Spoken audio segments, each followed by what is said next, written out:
Hola a todos y bienvenidos a Pile Motor. Audio Jungle.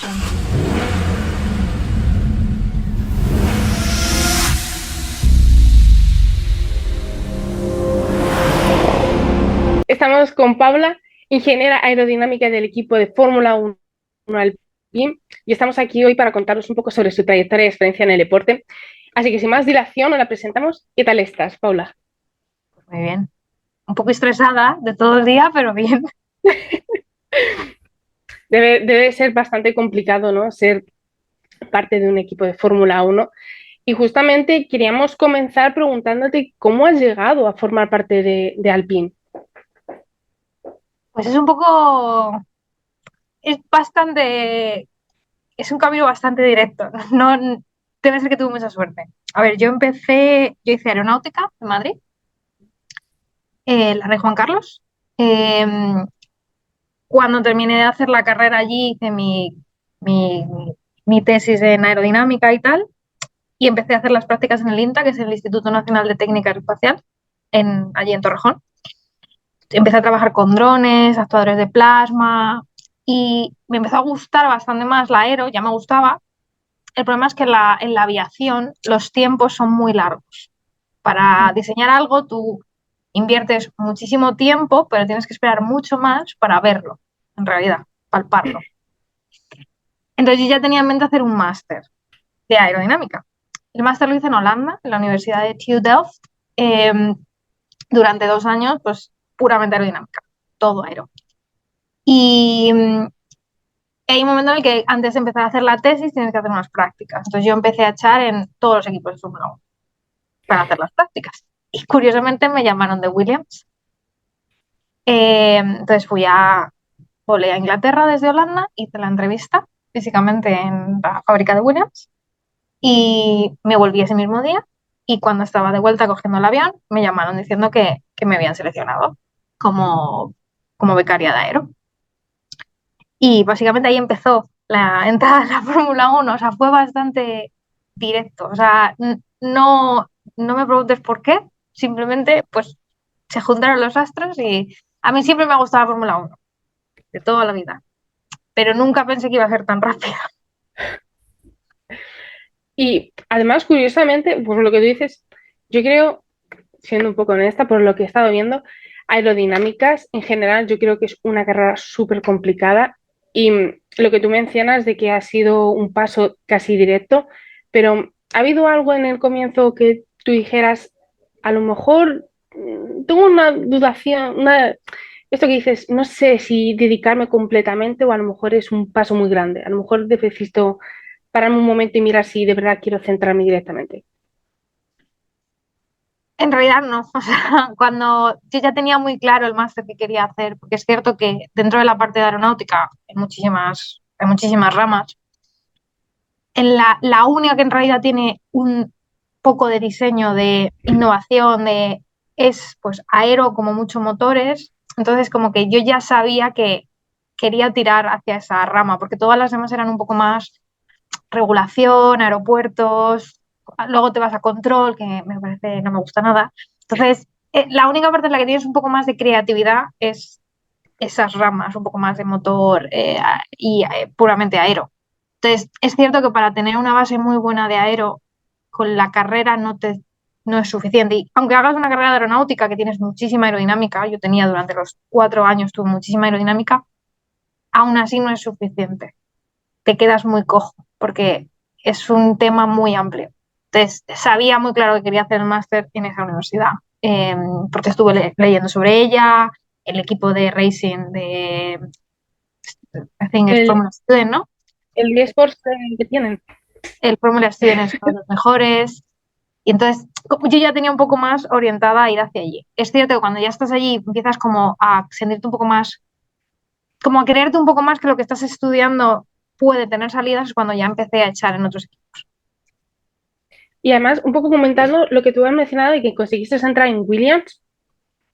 ¿Cómo fue tu estancia en Williams?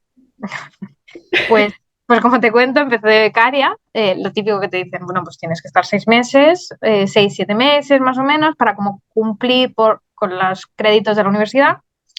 Entonces yo en teoría tendría que haber vuelto a Holanda a hacer mi tesis de máster, o sea, mi tesis de máster. ¿Qué pasó? Que cuando yo llevaba allí como unos mesecillos, me ofrecieron quedarme. Entonces me dijeron, oye, ¿quieres ampliar? O sea, ya te quedas como te ampliamos. Y claro, les dije que sí, pero claro, al tener que volver a Holanda, te quedas entre, vale, ¿qué haces? ¿Te vuelves y terminas el máster o te quedas en Fórmula 1? Entonces les comenté un poco la situación y me dijeron, vale, ¿qué te parece si haces la tesis con nosotros en tu tiempo libre? Entonces básicamente estaba trabajando 24 horas al día. Hacía mis horas de trabajo normal de diseñadora de aero y luego hacía mi tesis con ellos, pero en mis horas fuera de trabajo.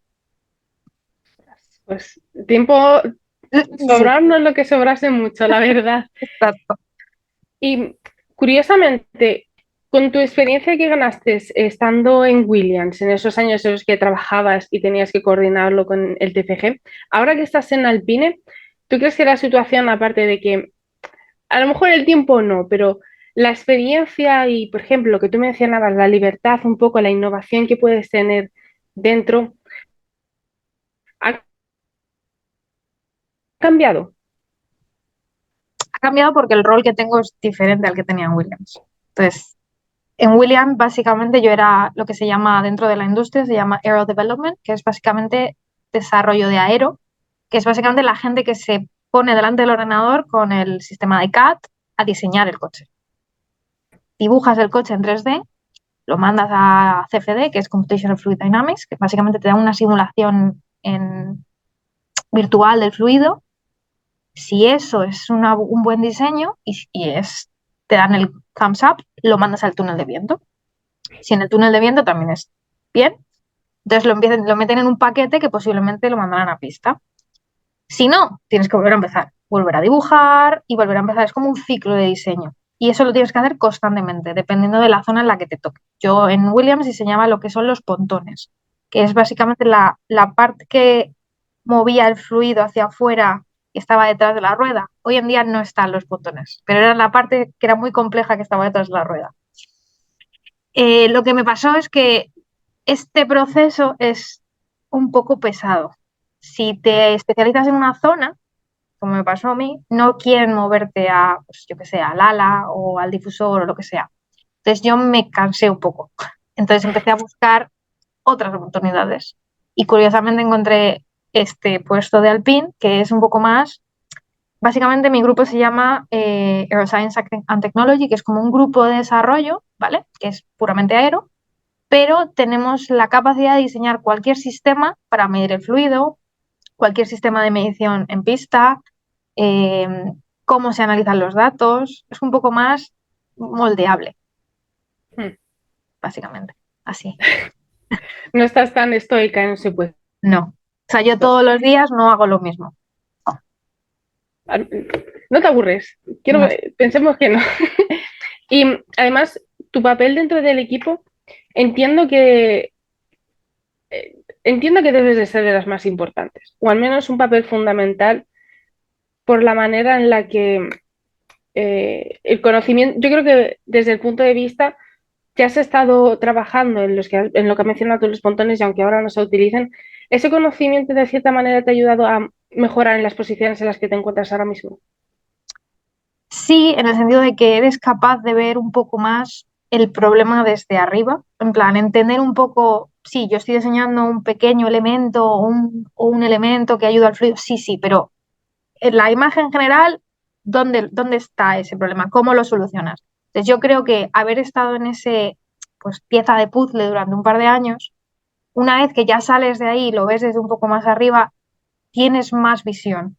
Eres capaz de entender por qué hay un problema, cómo podría solucionarlo, la persona que lo está haciendo ahora, qué limitaciones podría tener. Es un poco más, sí, es darte esa visión general que si no hubieses pasado por ese proceso, no tendrías. Y además, yo quisiera preguntarte, tú mencionas, por ejemplo, que hay problemas en los que, por ejemplo, con los que os metéis en los túneles de viento y no funcionan, o hay alguna pieza que resulta que va genial y luego no. Yo quisiera saber, en ese aspecto, ¿cómo sois capaces de sobrellevar esos problemas? Cuando tenéis, además, en una panorámica, por ejemplo, de que vais contratiempo. A ver, aquí se trabaja contratiempo todos los días, a todas horas, todos estamos corriendo. Entonces, eso va por descontado. Tienes que acostumbrarse a ese nivel de estar constantemente activo. Entonces, es un poco cuando tienes, no sé si estáis al tanto de cómo funciona el sistema de desarrollo. Tú, dependiendo de la posición que quieras en el campeonato, tienes una cantidad de runs o de horas de túnel que puedes usar, ¿no? Entonces, cuando estás muy abajo en la tabla es mucho más fácil porque no tienes que estar pensando, oh, me quedan solo 3, me quedan solo 4, porque tienes tantos runs que en realidad puedes intentar mandar muchas geometrías. Esta no me ha funcionado, pues sigo. El problema es que cuando subes en la tabla ya tienes muy pocas. Entonces tienes que empezar a decir, vale, solo tengo 10. ¿Qué 10 mando al túnel? Aquí es donde viene el problema. Mando las 10 mejores y ves si suena la flauta. Mando las 10 peores para ver si la correlación es buena. O mando una mezcla de lo bueno y lo malo para ver si algo...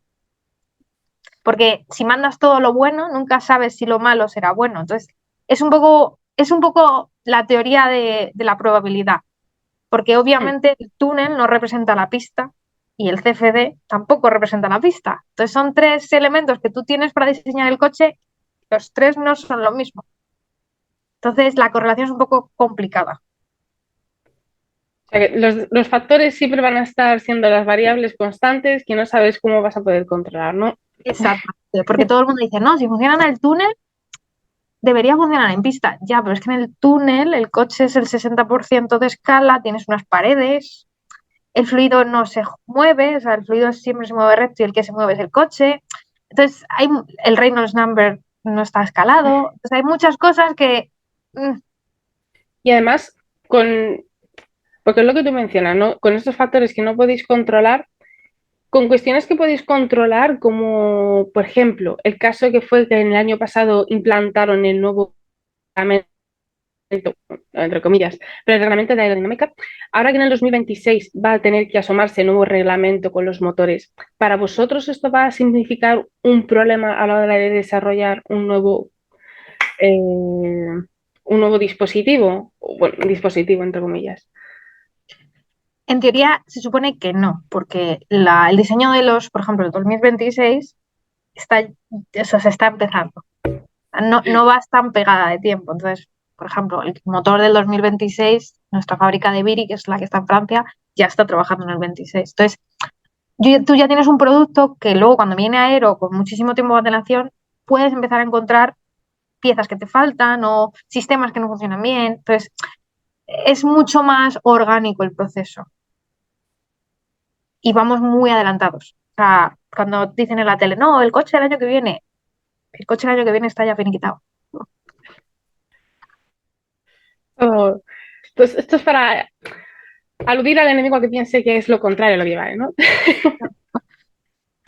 ¿Y cómo hacéis vosotros para manteneros al tanto de los nuevos datos e informaciones que os adapten? Pues, como por ejemplo, con el caso de Andrew Newey, que parece ser que siempre está ahí dispuesto con nuevas ideas que no se le acaban. ¿Cómo hacéis frente a esos enemigos? A ver, lo mejor en cualquier departamento de aero es el no estancarte. O sea, tienes que intentar abrir tu mente constantemente, porque yo he estado en muchísimas reuniones en las que alguien presenta una idea y siempre hay alguien que dice, imposible, eso no lo podemos hacer. 2 meses después ha sucedido. Entonces tienes que tener un poco más la mente abierta de que alguien diga que no es posible, no es la limitación, porque la mayor parte de las veces siempre se saca y se hace incluso mejor de lo que se propuso. Entonces tienes que tener un poco ese afán de innovar constantemente, de no me conformo, tengo el mejor, yo qué sé, el mejor perfil delantero del coche, da igual, no me conformo, voy a seguir desarrollándolo. Entonces, para intentar mantenerte al nivel de los de arriba, nosotros ahora estamos un poco en mitad de tabla, tienes que mantener ese ímpetu de no me voy a estancar, porque lo haya hecho durante 10 años no significa que lo sepa hacer, voy a seguir. Y además, ahora que estáis en la zona media y que además ya está acabando la temporada, para vosotros todas estas lecciones que habéis tenido que ir aprendiendo desde los grandes premios, ¿Os sirven para que, a lo mejor no tanto para el coche del 2024, pero para a lo mejor el monoplaza del 2025 que tengáis unos planes de decir, a lo mejor esto que no nos ha funcionado aquí y a lo mejor en la temporada 2024 todo cambia? ¿Cómo barajáis que podáis equilibrar que ambos proyectos funcionen de una? Tienes que tener un buen plan desde el principio y tenemos un departamento entero que se encarga de solamente planear cosas dentro de los departamentos. Ellos te vienen con un plan y te dicen, si no empiezas a hacer estas mejoras que quieres hacer, no llegas. Tienes que empezar en esta fecha. Si en esta fecha no has empezado, no vas a llegar. Entonces, todo eso, o sea, no os hacéis una idea de la cantidad de cosas que se miden al milímetro. O sea, se mide hasta el peso de la pintura con la que se pinta el coche, para que te hagas una idea. No sé si te has fijado que hay coches que al principio de temporada son naranjas y de repente empiezan a hacer naranjas y negros.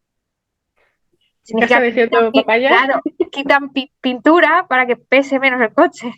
Entonces, esas cosas se van viendo a lo largo con el tiempo. Entonces, incluso el poder bajar el peso del coche es algo que tienes que planear a largo plazo. Entonces, si tienes un buen plan y lo empiezas a ejecutar bien, es muy fácil todo lo que has aprendido ponerlo en práctica para el siguiente coche. Incluso no tienes que esperar al 25, sino al 24.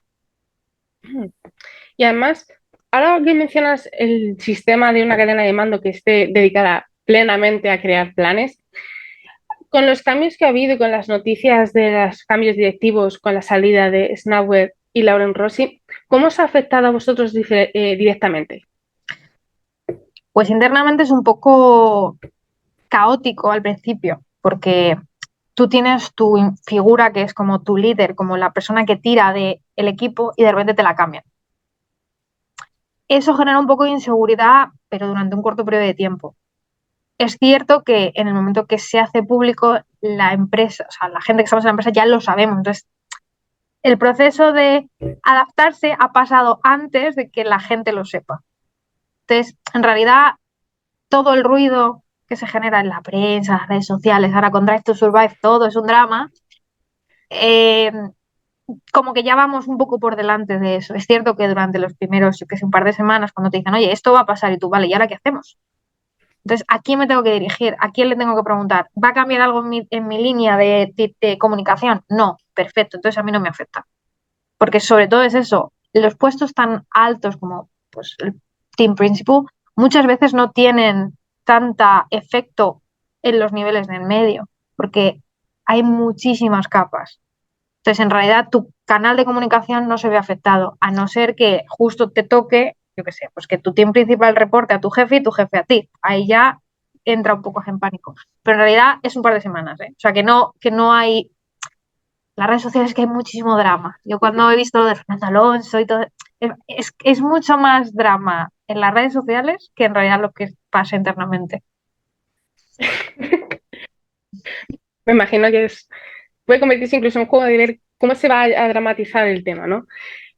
Y Además, con Drive to Survive no ayuda, ¿eh? Porque están constantemente por aquí grabando y es como, madre mía, están esperando a que pase algo para grabar. además, entiendo que en algún punto incluso los pilotos están envueltos en los proyectos de los monoplazas, aportando ideas, al menos para de pensar pues, oye, yo he visto que a mi querido compañero Max Verstappen le está yendo genial esta idea que han planteado. Trabajar, por ejemplo, con el caso de Pierre Gasly con Esteban Ocon, ¿cómo son ellos a la hora de aportar ideas o de trabajar con el equipo? Son bastante cercanos, ¿eh? No parecen cercanos, pero son muy cercanos los dos. Suelen pasar bastante tiempo aquí en el simulador, entre carreras, siempre están en el simulador. Van a comer a la cafetería con la gente normal, o sea, se cogen su bandeja y se ponen a comer con todos los demás.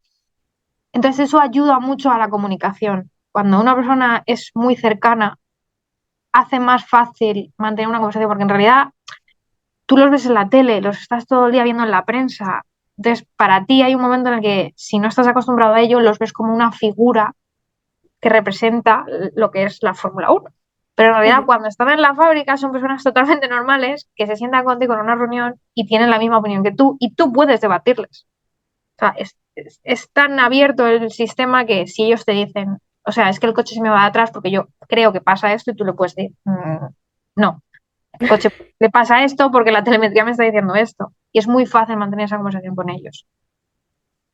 Y con un caso de hace relativamente tiempo, con Fernando Alonso, por ejemplo, que estuvo en Alpine, ¿cumple esa leyenda de que es muy exigente con aquellos con los que trabaja?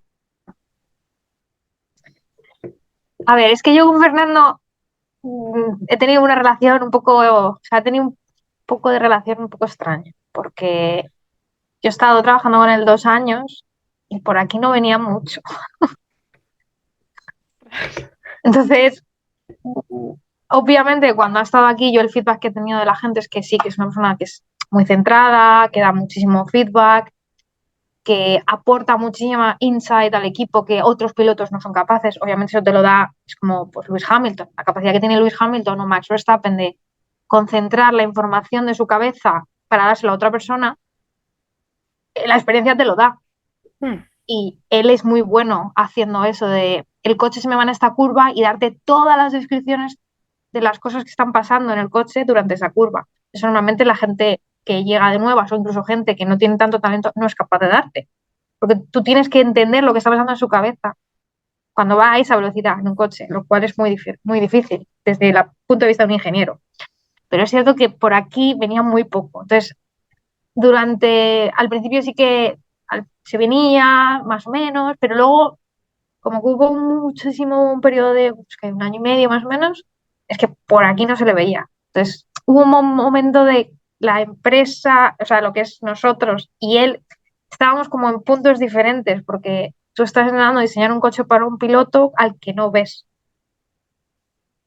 Genera una distancia entre las dos partes que no sé si está menos confianza o él no está cómodo o viceversa. Entonces, yo creo que fue un poco lo que no ayudó a que él se fuera. No sé qué generó esa distancia, pero es cierto que yo, para hacerte una idea, durante 1 año le vi una vez. ¿Qué pasa? ¿Qué pasó? Sí, la leyenda es que es una persona muy dedicada, 100%, pero la experiencia que he tenido yo con él es que no pasa mucho tiempo en la fábrica. Y también he escuchado lo contrario, ¿eh? He escuchado que es una persona que está todos los días en la fábrica. Mi experiencia no es esta. Y desde tu experiencia, antes has mencionado la queridísima serie de Netflix, a la que todo el mundo ahora parece haberse aficionado con la pandemia. Desde el punto de vista, ya no solo de cómo os retraten, porque a veces parece que es simplemente el drama, es Bueno, drama malo. versus life. Yo quisiera preguntarte, para vosotros los ingenieros, que sois además responsables también de una parte de la construcción del coche, ¿creéis que se os valora lo suficiente desde el exterior? ¿Que vuestro trabajo tiene una consideración de peso? Yo creo que no, porque creo que la gente no es consciente de la cantidad de gente que trabaja aquí. Para que te hagas una idea, para construir 2 coches al año hay 1.000 personas. Entonces, 2 coches al año, 1.000 personas. Entonces, por ejemplo, el edificio donde suelo estar yo, que es el del túnel, hay muchísimos ingenieros, habrá como, no sé, 200 personas dedicadas a el diseño del coche y el túnel. Entonces, obviamente yo creo que la gente no es capaz de entender la dedicación que hay para diseñar 2 míseros coches, porque en realidad estás enfocando todo tu esfuerzo diario en diseñar 2 coches. Bueno, en realidad uno que luego duplicas. Entonces creo que no se da el mérito que se le debería dar, pero también entiendo que lo que atrae a la gente es lo que se ve en las carreras. Entonces entiendo que el drama de las carreras, la tensión que se genera, el que estén corriendo esos coches tan rápidos, es lo que vende, porque es lo que a la gente le llama, la emoción que le genera. Creo que si eres una persona a la que te gusta mucho más lo que es la innovación, sí que estarás más al tanto de esta parte de la industria, porque en los coches de Fórmula 1 se han diseñado cosas que luego han ido a los coches de calle. Lo que es el sistema de frenado de los coches que guardan la energía en las baterías, los híbridos básicamente, eso se diseñó en un Fórmula 1. Entonces, todo lo que se hace aquí es innovación pura y no hay límites. Pero claro, eso es la parte divertida. Y entiendo también que al ser todo tan enigmático, secreto, es muy difícil entenderlo. Entonces, ¿Tú crees que si, por ejemplo, Drive to Survive os mostrara más en pantalla, crees que la gente sería capaz de comprender un poquillo mejor que no es simplemente ese circo de atención de, oh Dios mío, se ha chocado un coche o hay drama en el paddock? ¿Tú Yo crees que creo que sí, pero creo que no es posible, porque el nivel de confidencialidad que hay aquí es muy alto. Entonces, ¿qué vas a enseñar a una persona delante de un ordenador sin poder enseñar lo que hay en el ordenador? Entonces, no sé, creo que no daría tanto drama en una serie, porque sí, puedes hacer un tour por la fábrica y medio pixelar zonas sensibles de la fábrica, pero si no te pueden contar la parte interesante, en realidad carece de mm, importancia. Creo que ese es el problema y eso va a ser siempre así. y también continuando un poco con tu opinión, porque yo creo que es la más importante porque eres la que lo vive diariamente, ¿no? La opinión que está sufriendo ahora Alpine, de que es un equipo, entre los dramas que ya ha habido por pilotos anteriores, con los que está viendo ahora, con las redes sociales y el boom que hay, ¿a vosotros realmente estas situaciones os llegan a afectar o es más algo irrelevante que dices, bueno, son cosas diarias que ya pasarán? Siéndote 100% honesta, cuando estás fuera de España, no hay ruido. O sea, es la prensa española la que genera el ruido, 100%. Te lo digo por experiencia. Aquí no hay ruido. En plan, sí, te metes en la BBC, en Autosport, y se habla de todos los equipos. De todos los equipos, pues yo qué sé, algo interesante. Alguien se ha filtrado, o ha habido un piloto que ha dicho no sé qué. Pero el nivel de información sobre el equipo que hay en la prensa española es muy grande. Entonces, creo que es un poco más eso. Entonces, a mí me llega porque yo soy española, pero a la gente que no es española no se enteran, o sea, no se enteran de lo que están diciendo. Entonces, creo que es un poco más, pues lo que te digo, un poco más el dramilla. Igual que ahora Aston Martin, según la prensa española, es la leche. Pues lo mismo, aquí en Inglaterra, pues Aston Martin es un equipo, pues sí, pues normal. Entonces, creo que es más la prensa española que, pero es mi opinión, ¿eh? Por lo que yo vivo de estando fuera del país. ¿Y con tus compañeros esto alguna vez lo habéis comentado? En plan, la prensa española le gusta dramatizar. Sí. Sí, sí, además alguna vez me han preguntado, ¿y quién es ese señor que no tiene pelo, que sale en la tele? Y yo, pues les tienes que explicar que ese es el señor que es, pues aquí en Inglaterra es Martin Brundle, que es básicamente pues el Lobato, pero de la parte de Sky, que es como Movistar o DAZN. Mm. Entonces, sí que te preguntan, casi todo el mundo es cierto, casi todo el mundo sabe quién es Albert Fábrega, eso es cierto. Además, Albert Fábrega ha estado aquí varias veces y es como bastante, involucra bastante más. Pero luego lo que es la otra rama es un poco más, pues eso, opinión. Porque hubo muchas veces cuando... Es que yo recuerdo una que yo suelo ver la Fórmula 1 en castellano, o sea, en la televisión española. No sé, estoy acostumbrada a la voz, entonces ya es como, estoy todo el día con el inglés, como que me resulta familiar. Y creo que en algún momento se llegó a decir que Alpine iba a vender el equipo a Andretti. Y yo pensé, pues me estoy enterando ahora. Y creo que es la única vez que aquí se ha avisado, o sea, como comunicado que lo que se estaba diciendo es mentira. Entonces, eso creo que es la única vez que alguna vez se ha comentado, en plan, oye, esto es mentira. Pero aparte de esa, todo lo que se dice es como, pues es ruido. Pero sí, de esas hay muchas, de no, es que va a vender el equipo Andretti. Pero vamos a ver, si acaban de meter más millones de inversión en el equipo, ¿cómo van a vender el equipo Andretti? Entonces, y yo entiendo que desde fuera no se ve porque toda la comunicación interna no es pública. Pero sí, tengo mi familia que me escribe, bueno, oye, ha salido esto en la tele o ha salido esto en Instagram. Y además, justamente con el tema de Andretti, y que ha habido, al menos desde la prensa española, han puesto el panorama como que todos los equipos están en contra, porque no sé quién, no sé cuántos. Eso se transmite también de, no es necesario que entre un nuevo equipo en la Fórmula 1, siendo 20 coches ya tenemos suficientes. Depende de los equipos, pero es cierto que, para que te hagas una idea, si tú tienes una tarta y la divides entre 10, te toca más que si la divides entre 11. O sea, es básicamente pura lógica monetaria. Si tú tienes el mismo dinero y lo tienes que dividir entre 10, o aumenta el dinero que se reparte o la gente no va a querer repartir su dinero. Porque en realidad es un negocio. Y los equipos reciben dinero cuando ganan el campeonato. Y reciben pues patrocinadores. Si tienen que dividir los beneficios, no les va a interesar que me entre a nadie. Y luego, sobre todo, hay bloques. Por ejemplo, Mercedes tiene mucha fuerza porque tiene varios equipos que votan a favor de ellos. Ferrari tiene uno. Honda tiene dos. Entonces, es como que un poco más, son grupitos. Entonces, si, yo qué sé, si Mercedes vota que no, es lo más lógico es que McLaren, Aston Martin, tal, lleguen a la misma conclusión que ellos.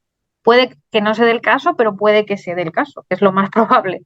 Entonces, desde el punto de vista del espectador, es mucho más interesante si hubiese más equipos, porque más equipos implica que hay menos espacio en general en todas las zonas, coches, pit stops, entonces es mucho más interesante.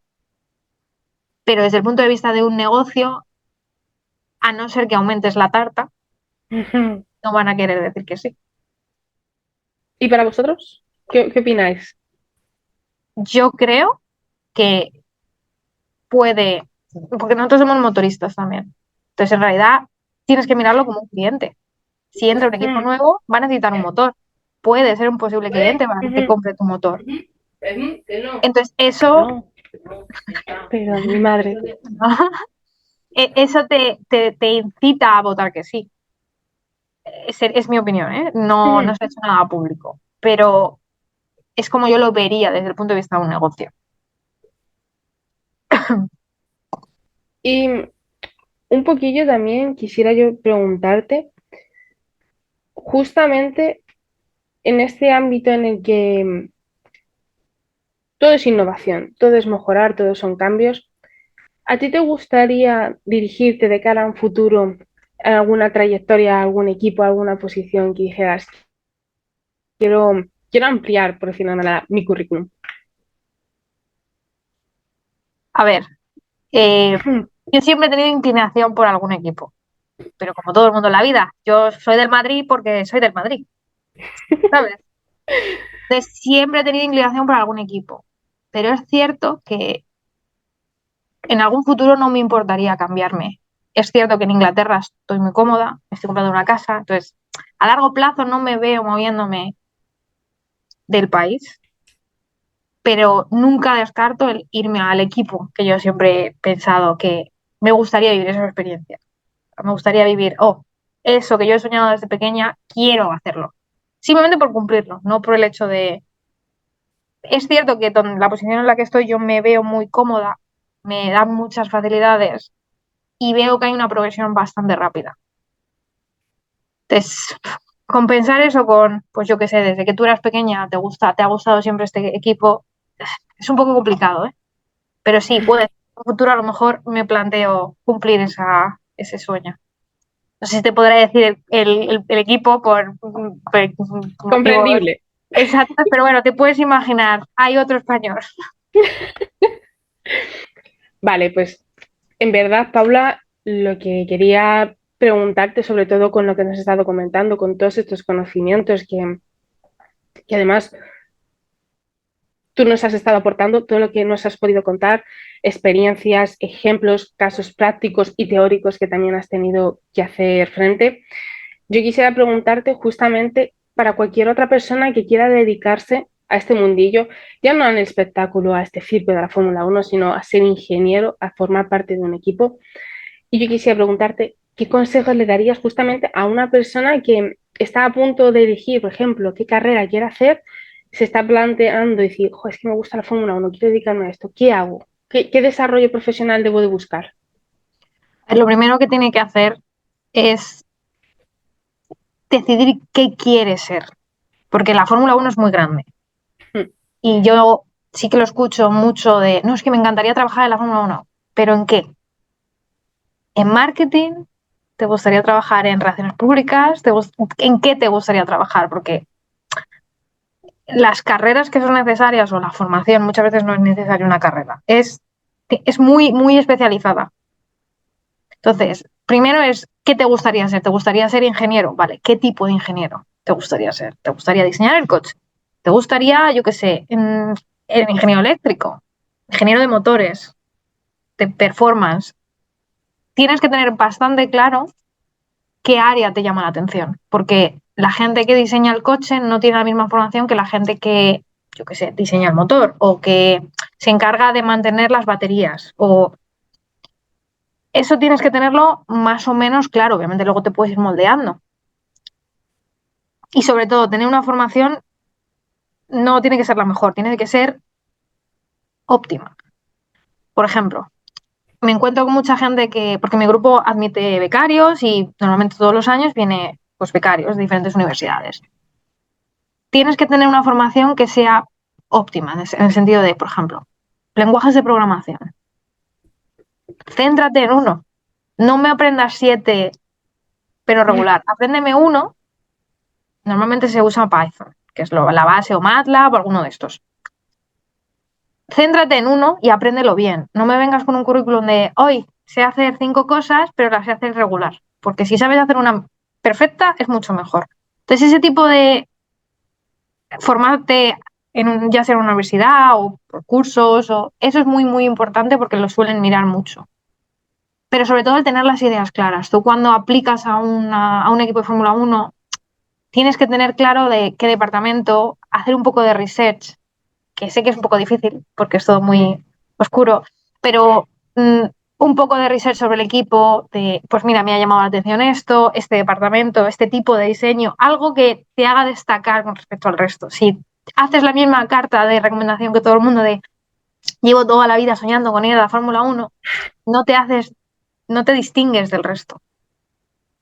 Sobre todo eso, y que tengas una formación en una línea. No que digas, no, he empezado arquitectura, luego me he metido en la ingeniería, luego me he metido en economía. Tiene que ser un poco más dirigido a qué es lo que quieres. Pero todo el mundo es capaz de entrar. O sea, no hay una fórmula mágica, digas, es que si hago esto, esto y esto y voy a esta universidad, voy a entrar. Ya te aseguro yo que no. En el equipo hay, pues te puedes imaginar, hay gente de todo el mundo, de diferentes padres, de diferentes universidades. O sea que no hay una fórmula mágica, ni hay una universidad que te haga ir a la Fórmula 1. Es tener un poco más las cosas claras y el llevar el bagaje detrás de haberte formado sobre ello y tener la confianza de decir, vale, yo he estudiado esta carrera y sé lo de lo que estoy hablando. Básicamente eso. Y para ganar experiencia, por ejemplo, para que digan, he acabado la carrera, han sido 4 añitos, ha estado interesante el tema, pero la teoría no es lo mismo que la práctica. ¿Qué les recomendarías en ese caso? Fórmula Student no es una mala. Es cierto que ya no es algo nuevo, antes sí que era algo como de vez en cuando entrabas a alguien que estaba en Fórmula Student, ya es como todo el mundo, hay muchísimos equipos en todas las universidades, no es tan exclusivo y no queda tan bonito en el currículum, pero es cierto que te da un aprendizaje porque tienes que hacerlo, tienes que mancharte, tienes que diseñarlo. Hay una curva de aprendizaje que durante ese proceso que es muy importante, porque claro, sí, durante toda la vida te han enseñado, yo qué sé, cálculo, ecuaciones diferenciales, has hecho los proyectos de final de carrera y te han dado buena nota, pero en realidad sabes hacer un experimento, sabes meterte en un túnel de viento o en un sistema térmico y diseñarme el experimento desde cero. Ahí la gente, creo que hay mucha gente que se queda un poco, se frenaría, de no me veo capaz. Sin embargo, creo que cosas como Formula Student o apuntarte a, yo que sé, a eSports, ese tipo de cosas te dan una visión de trabajo en equipo y tener que tener una responsabilidad de si, por ejemplo, imagínate, eres el que ayuda a los pilotos durante las jornadas de eSport. Si tú fallas, el equipo se cae. Ese tipo de aprendizaje creo que es muy importante. Pues yo creo que si han tomado nota nuestros queridos oyentes y de verdad les interesa, te van a escuchar al pie de la letra. Y la verdad, simplemente decirte y agradecerte sobre todo por tu tiempo, por la dedicación que nos estás otorgando, por esta tarde que has tenido, este tiempo libre que has podido sacar, porque con lo que nos has contado, me imagino que tener 5 minutos ya para tomarte un café es Sí. oro puro. Así que la verdad, lo único que me queda decirte es que espero que tengas mucha suerte en todos los proyectos que vayas a realizar ahora, como los que tengas dentro de una década, que puedas cumplir esas pequeñas metas que os estéis proponiendo, ya no solo tú, sino también Alpine, que ojalá que tenga un poco de suerte, ahora sobre todo con el circuito de Las Vegas. Y sí que es cierto que me gustaría finalizar ahora, pero antes de finalizar, ¿nos podrías decir qué opinas de lo que pueda ocurrir ahora en el Gran Premio de Las Vegas? Un pequeño spoiler. A ver, tengo sensaciones encontradas, porque en realidad el circuito no es muy agresivo en general. Tiene 4 rectas y 2 curvas. Entonces creo que para el espectador va a ser muy guay por las luces y todo esto, pero yo no sé si para los coches va a ser tan impresionante de ver. Es cierto que la parte que es muy incógnita, que no puedo darte muchas tal, son las ruedas, porque la temperatura en el desierto es bastante Bajo extrema. cero y Entonces, es poco. exacto. Entonces puede ser que los coches no calienten bien las ruedas, seguramente. Entonces creo que eso puede añadir un poco más de gracia a la carrera, pero mi sensación es que es un circuito de rectas. Entonces, no sé, tengo sensaciones encontradas. Todavía no hemos puesto el coche a correr, viernes lo sabremos, pero es un poco de sensaciones encontradas con el circuito, ¿eh? Creo que es más para el espectador que para en realidad el circuito. Pero vamos, a lo mejor me sorprende, ¿eh? Y pasan muchas cosas. Toquemos madera para que sea así, para que Exacto, sea además, para que vaya bien. exacto. Pues nada, de verdad, muchísimas gracias, Paula. Y lo dicho, que haya muchos éxitos por delante en el futuro y esperemos que a lo mejor dentro de un tiempo podamos volver a hablar y nos cuentes que ahora eres cabeza de jefe de algún equipo importante. Ojalá. Pues muchas gracias, Paula.